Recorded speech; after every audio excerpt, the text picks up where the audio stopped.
रसूलुल्लाह सल्लल्लाहु अलैहि वसल्लम इस कायनात के सबसे बड़े पुरअमन शख्स थे,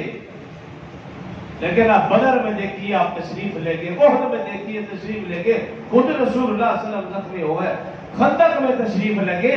रसूलुल्लाह सल्लल्लाहु अलैहि वसल्लम की मदनी जिंदगी सारी की सारी इस बात की गवाह है। रसूलुल्लाह सल्लल्लाहु अलैहि वसल्लम सिर्फ घर में बैठे नहीं रहे, आपने सिर्फ अमन की बात नहीं, जो कुफार लड़ना चाहते थे रसूलुल्लाह सल्लल्लाहु अलैहि वसल्लम ने डट कर उनका भी मुकाबला किया, क्योंकि कुरान कहता है वक़ातिलूहुम हत्ता ला तकूना फितना,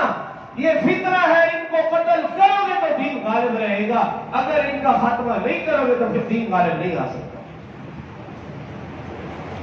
तो इस्लाम का पहला गज़वा गज़वा बदर सन 2 हिजरी, दूसरा गज़वा गज़वा ओहद सन 3 हिजरी, तीसरा गज़वा गज़वा अहज़ाब सन 5 हिजरी,